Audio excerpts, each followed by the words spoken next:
जमींदारी भूमि व्यवस्था अधिनियम 1950। जी हाँ, आज हम इसी के ही बारे में बात करेंगे और जानेंगे कि पशुचर की भूमि के ऊपर क्या मालिकाना हक मिलता है। आज इस वीडियो के अंदर धारा 131 और धारा 119 के बारे में हम बात करेंगे, यानी जमींदारा भूमि व्यवस्था अधिनियम 1950। अगर आपका कोई भी सवाल है तो मेरी इस वीडियो के कमेंट बॉक्स में जाकर आप सवाल लिख सकते हैं, लेकिन वही व्यक्ति मुझे कॉल करे, क्योंकि मैंने डिस्क्रिप्शन में अपना मोबाइल नंबर दे रखा है। जिस व्यक्ति को ज़रूरी मुझसे संपर्क करना होता है और मेरे नियम को फॉलो करे मेरे चैनल के, और मुझसे कॉल पर बात कर सकता है। तो आज हम इस वीडियो के अंदर जानेंगे कि पशुचर की भूमि के ऊपर क्या किसी व्यक्ति को मालिकाना हक मिल सकता है। इसी के बारे में विस्तार से जानेंगे, तो चलिए वीडियो को शुरू करते हैं। तो आपको बता दूं कि धारा 131 ख यानी कि जमींदारा भूमि व्यवस्था अधिनियम 1950, ये धारा, ये एक्ट क्या कहता है? ये धारा, ये एक्ट कहता है कि अगर कोई व्यक्ति असंक्रमणी भूमिधर वाला व्यक्ति है और 10 वर्ष के पश्चात संक्रमणी अधिकार वाला यानी भूमिधर हो जाएगा। वो कैसे होगा उसके बारे में मैं अभी आपको इस वीडियो में विस्तार से बताने जा रहा हूं। यानी कि प्रत्येक व्यक्ति जो उत्तर प्रदेश जमींदारा विनाश भूमि व्यवस्था संशोधन अधिनियम 1995 के या तो पहले या उसके पूर्व ठीक, यानी जो व्यक्ति असंक्रमणी अधिकार वाला भूमिधर हो और 10 वर्ष या उससे अधिक की अवधि के लिए ऐसा भूमिधर रहा हो, ऐसे प्रारंभ के संक्रमणी भूमिधर वाला भूमिधर हो जाएगा। जमींदारा भूमि व्यवस्था अधिनियम के इस नए संशोधन यानी कि 1995 के अंदर जो इस प्रकार से हुआ था संशोधित, उसके आधार पर अगर कोई व्यक्ति 10 वर्ष पुराना या 1995 से पहले कोई व्यक्ति भूमिधर है, ऐसे व्यक्ति को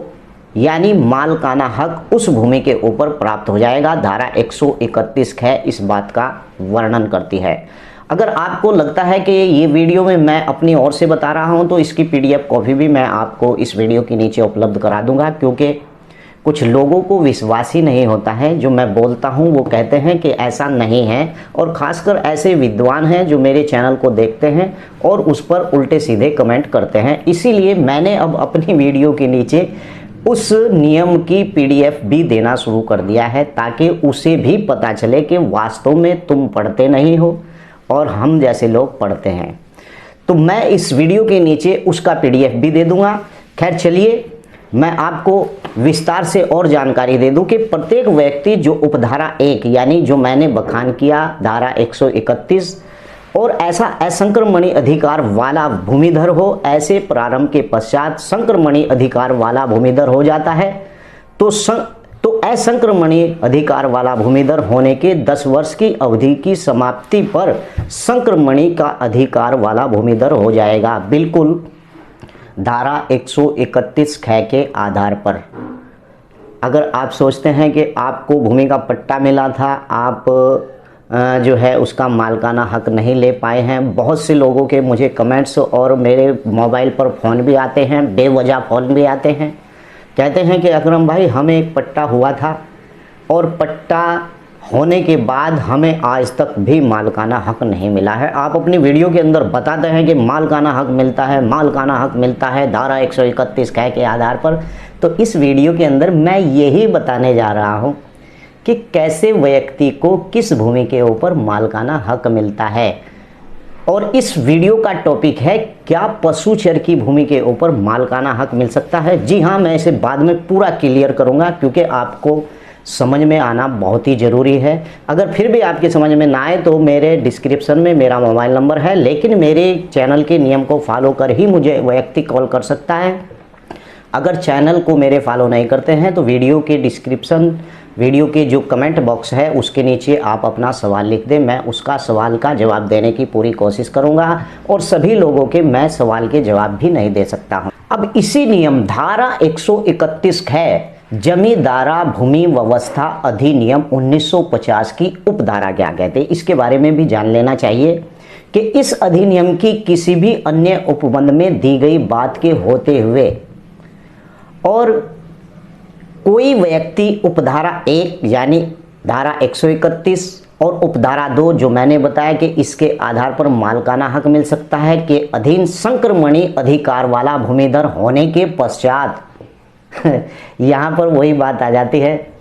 कि मेरे गांव में भी ऐसे लोग थे, उन्होंने कहा कि अकरम भाई हमें मालिकाना हक मिल गया है, अब हम इस भूमि को बेच डालते हैं, क्योंकि उन्हें इंतजार रहता है कि कब भूमि के ऊपर मालिकाना हक मिले और कब उनकी बल्ले बल्ले हो और कब वो उसे किसी को बेच दे। तो क्या कहते हैं यहाँ पर उपधारा धारा 131 का जमींदारा भूमि व्यवस्था 1950 की उपधारा 3 ये बात कहती है कि विक्रय तथा भूमि के अंतरण करता है तो वह ग्राम सभा या राज्य सरकार के निहित किसी भी भूमि या फिर उत्तर प्रदेश अधिकतम जोत सीमा आरोपण अधिनियम 1950 में यथा परिभाषित यानी कि अतिरिक्त भूमि के पट्टे के लिए पात्र नहीं रह जाएगा। यानी कि अगर वो उस भूमि को बेचता है तो उत्तर प्रदेश अधिकतम जोत सीमा आरोपण अधिनियम 1950 के तहत अगर किसी व्यक्ति को मालिकाना हक मिल जाता है ऐसी भूमि के ऊपर, वो भी भूमि मैं बताऊंगा जिस भूमि के ऊपर मालिकाना हक नहीं मिलता है, और अगर कोई विद्वान मेरी वीडियो को देख रहा है तो वो मेरी डिस्क्रिप्शन के नीचे जाए, वीडियो के नीचे, वहाँ से PDF भी ले सकता है। अगर किसी व्यक्ति को इस प्रकार से मालिकाना हक मिल जाता है धारा 131 ख के आधार पर, तो उस क्या वो व्यक्ति उस भूमि को बेच सकता है? नहीं। इसी धारा 131 ख की उपधारा 3 में ये स्पष्ट लिखा हुआ है कि वो व्यक्ति अगर जिसे 10 साल के बाद उस भूमि पर मालिकाना हक मिल जाता है तो वो उस भूमि को अगर बेच डालता है, यानी कि उत्तर प्रदेश अधिकतम जोत सीमा आरोपण अधिनियम 1950 में यथा स्थित परिभाषित है ये बात कि इसके अगर किसी को मालिकाना हक मिल गया और वो उस भूमि को बेचता है तो वो उस पट्टे का पात्र नहीं रह जाएगा। बशर्ते हाँ, अगर उसे मालिकाना हक मिल गया 10, 20, 30 साल गुजर जाते हैं या 10 साल गुजर जाते हैं मालिकाना हक प्राप्त होने के बाद और वो भूमि वह बेचना चाहता है, तो उस भूमि को बेचने पर सोच विचार किया जा सकता है। लेकिन उसमें भी कई कैटेगरी हैं, आप मेरे चैनल में जाइए, इसमें अनुसूचित जाति के व्यक्ति के लिए ऐसी भूमि को बेचना बहुत ही मुश्किल होता है, क्योंकि वहाँ पर कलेक्टर की परमिशन चाहती है। और कलेक्टर की परमिशन मैंने आपको बताया कि उत्तर प्रदेश राजस्व संहिता 2006 के अंदर 2 प्रकार से वो बेच सकता है, कलेक्टर उसे परमिशन दे सकता है। क्योंकि मैं अगर इस टॉपिक पर जाऊंगा तो वीडियो बहुत लंबी हो जाएगी, आप चैनल में जाकर उसे मेरे सर्च कर उसे देख भी सकते हैं। तो चलिए, ये तो मैंने आपको बताया कि धारा 131 ख की उपधारा 1, उपधारा 2, उपधारा 3 में ये प्रावधान है। और धारा 32 क्या कहती है, अब इसके बारे में भी विस्तार से जान लेते हैं। धारा 31 के बारे में बताया, इस धारा के अंदर 1995 से पहले, क्योंकि 1995 में धारा 131 ख के ऊपर संशोधन हुआ था और उससे पहले जो पट्टेदार थे उन्हें मालिकाना हक मिल जाता है। ये स्पष्ट आपको बता रहा हूँ क्योंकि मैं सीधी भाषा और सरल भाषा में बताता हूँ, क्योंकि मेरे वीडियो देखने वाले को इस बात की पूरी जानकारी हो जाए। तो चलिए, अब धारा 132 क्या कहती है,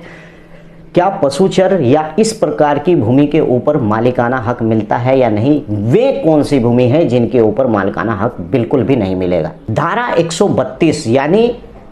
जमींदारा भूमि व्यवस्था अधिनियम 1950। जी हाँ, मैं बार बार इसीलिए नाम ले रहा हूं ताकि आपको पता भी चल जाए ये लिखा हुआ कहां पर है, ये नियम है कहां पर। धारा 132 यानी कि वह भूमि जिसमें भूमिधरी अधिकार उत्पन्न नहीं होंगे।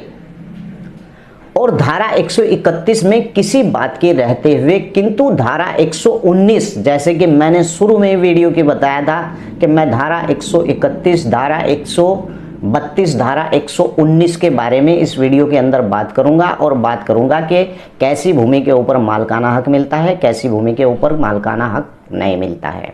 यानी कि धारा 119 के निर्देश की यथासित करते हुए, यानी इन भूमियों के ऊपर मालिकाना हक प्राप्त नहीं हो सकता है। कौन कौन सी? नंबर 1 पशुचर की भूमि या ऐसी भूमि हो जिस पर पानी हो और जो सिंघाड़ा या दूसरी फसल पैदा करने के काम में आती हो, या ऐसी भूमि जो नदी के तल में हो और कभी कभार खेती करने के काम में लाई जाती हो। इस प्रकार की भूमि के ऊपर अगर आपको 10 वर्ष भी हो जाते हैं, धारा 131 है 1995 से पहले आपको भूमि का पट्टा मिला हुआ है, तो इस भूमि के ऊपर जैसे मैंने बताया पशुचर की भूमि, वहीं पर सिंघाड़ा की भूमि यानी कि जो जलाशय होता है उसके अंदर तालाब की जो भूमि होती है उसके ऊपर, और ऐसी भूमि जो नदी के तल में है, यानी ऐसी भूमि को मैं अपनी ओर से बता देता हूँ, ऐसी भूमि को देरा कछार की भूमि बोला जाता है। ऐसी भूमि के ऊपर मालिकाना हक आपको नहीं प्राप्त होगा। नंबर 2 धारा 132 ये इसके अंदर ये भी प्रावधान है कि स्थिर या अस्थायी खेती के लिए भूखंड जिन्हें राज्य सरकार गजट और विज्ञप्ति के द्वारा निर्दिष्ट कर दे, यानी कि सरकार ने किसी भूमि को लेकर उसके ऊपर विज्ञप्ति जारी कर दी है कि ये भूमि सरकार की है, और उसे असामी के तौर पर उस व्यक्ति को पट्टा हो जाता है, और पट्टा होने के बाद भले ही उसे 20 साल लग जाए लेकिन फिर भी उसे उस भूमि के ऊपर मालिकाना हक प्राप्त नहीं होगा। नंबर 3 ऐसी भूमि जिसके विषय में राज्य सरकार ने गजट जारी कर दिया है, और ऐसी भूमि जो टोंगिया रीति के आधार पर वन लगाने के लिए छोड़ी गई है। इस प्रकार की भूमि के ऊपर भी आपको मालिकाना हक प्राप्त नहीं होगा, बशर्ते मैं अपनी ओर से कहता हूं कि पट्टा 100% हो जाएगा आपको कृषि का। और ये भी जान लेना जरूरी है कि फौजी पड़ाव के लिए निश्चित भूमियां, इसके ऊपर भी आपको मालिकाना हक नहीं मिलेगा। रेल अथवा नहर की सीमाओं के अंदर जो भूमियां आती हैं उसके ऊपर भी आपको मालिकाना हक नहीं मिलेगा, और किसी कैंटनमेंट सीमाओं के अंदर जो भूमियां आती हैं इस प्रकार की भूमियों के ऊपर भी आपको मालिकाना हक नहीं मिलेगा। कच्ची खाद के गड्ढे मैंने अपनी वीडियो में कई बार बताया है, और बहुत से लोग मुझे कॉल भी करते हैं कि यार हमने खाद के गड्ढे के ऊपर अपना मकान बना लिया है। तो धारा 131 है कि जो आज मैं वीडियो बना रहा हूँ कि पशुचर की भूमि के ऊपर मालिकाना हक मिलता भी है या नहीं मिलता है, तो ख़ास तौर से इस टॉपिक पर मैं जोर दे रहा हूँ कि अगर किसी व्यक्ति ने खाद के गड्ढे के ऊपर मकान बना लिया है तो जब उस भूमि के ऊपर मालिकाना हक ही नहीं मिलता, जमींदारा भूमि व्यवस्था अधिनियम 1950 की धारा 132 पढ़ लें आप जाकर,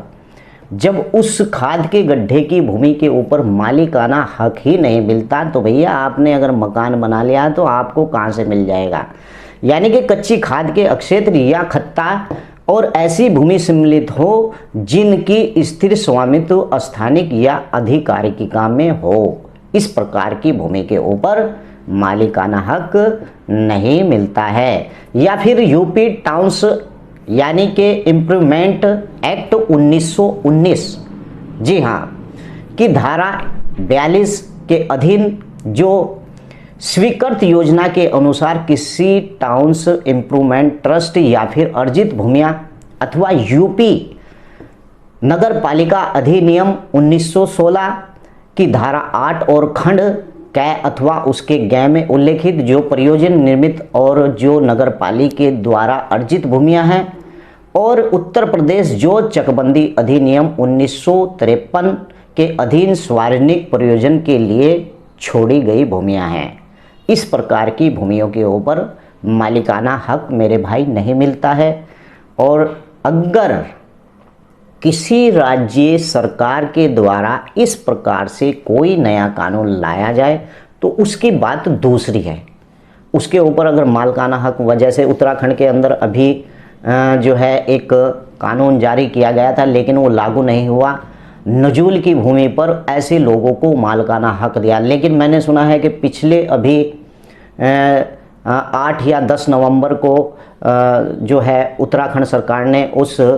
एक्ट को, उस नियम को वापस ले लिया है, और अब उनकी आस विचारों की जो नजूल की भूमि पर मालिकाना हक पाना चाहते थे, यानी उनकी आस अब दब गई है। हो सकता है कि सरकार इसे दोबारा से ले आए, इसके अंदर कोई नया प्रावधान करके उस नियम को फिर दोबारा से लागू कर दे। तो कहने का मतलब ये है कि अगर आपके किसी राज्य के अंदर इस प्रकार का कोई कानून आ जाता है तो बात दूसरी है, लेकिन ऐसी भूमियों पर वास्तव में पूरे भारत के अंदर कहीं भी एक उत्तर प्रदेश या उत्तराखंड के अंदर ही नहीं, पूरे भारत के अंदर अगर कहीं भी इस प्रकार की भूमि है तो उन पर उस व्यक्ति को मालिकाना हक नहीं मिलता जिस व्यक्ति के पास ऐसी भूमियों का पट्टा हो।